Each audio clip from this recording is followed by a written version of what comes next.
Hey guys, this is Lego Champ 561, and today we have another Lego Star Wars review. I know I've been doing a lot of these just because I've noticed that I have a lot of Star Wars sets that I have not reviewed. Some of them are old and some of them are kind of new, but still a little old because it's been a while since these sets come out. So yeah, today we're going to be reviewing Hoth Wampa Cave. It is set number 8089. It has 297 pieces. And it's for ages 7 to 12, and it comes with 3 minifigures, but 4 if you count the Wampa. So we are now going to look at our minifigures.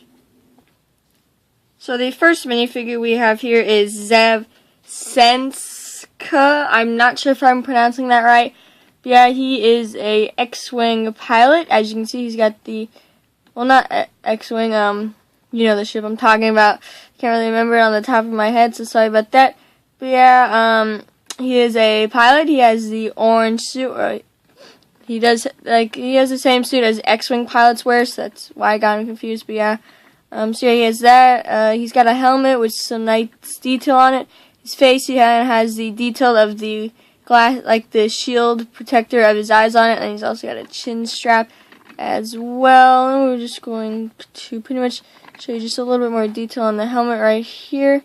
So there that is, and then he does have some back printing, but not a lot. So there is Zev Senska. Here is Hoth Luke Skywalker.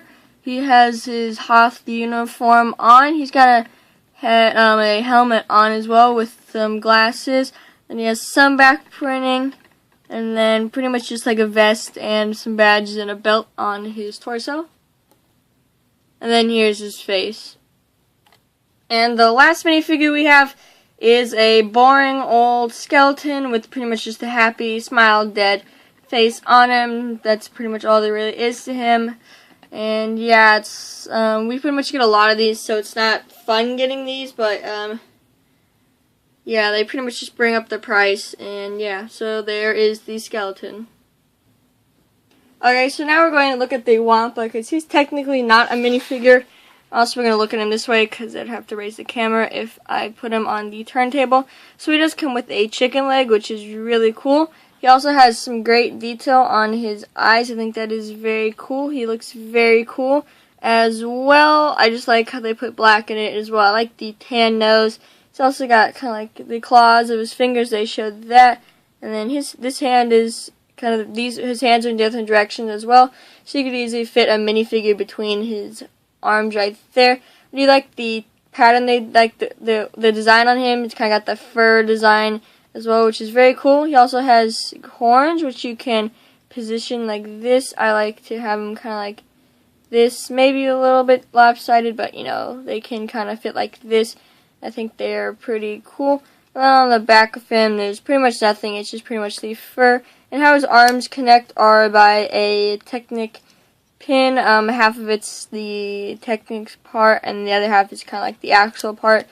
So I'm not going to take that out because it's kind of hard to take out. So now we're going to look at the ship, just because it's pretty simple and it's also kind of cool as well. So first thing off, you have a sticker right here, and that's pretty much it. So you don't have a lot of stickers on here.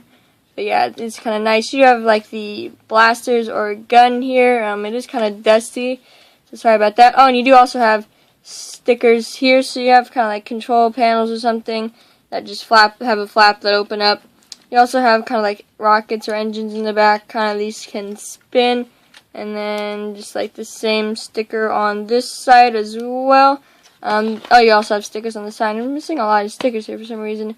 This thing just easily comes open, and then he has kind of a little control panel in there. It's kind of just of the AT-AT. I don't know if you guys can see that very well, but it is right there, as you can see.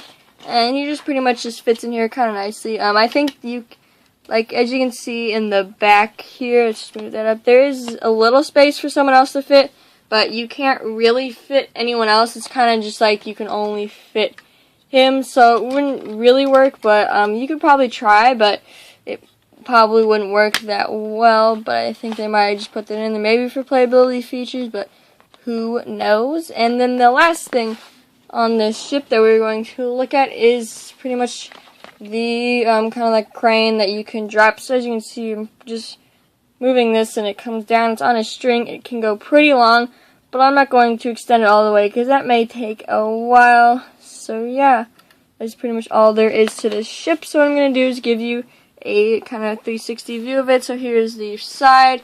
Here's what it looks like from the front here. We're going to keep turning it. Yeah, you can keep turning it. Here's the other side.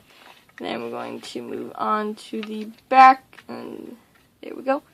And yeah, that's pretty much all there really is to it. Pretty much the last thing on this thing is the wings can move.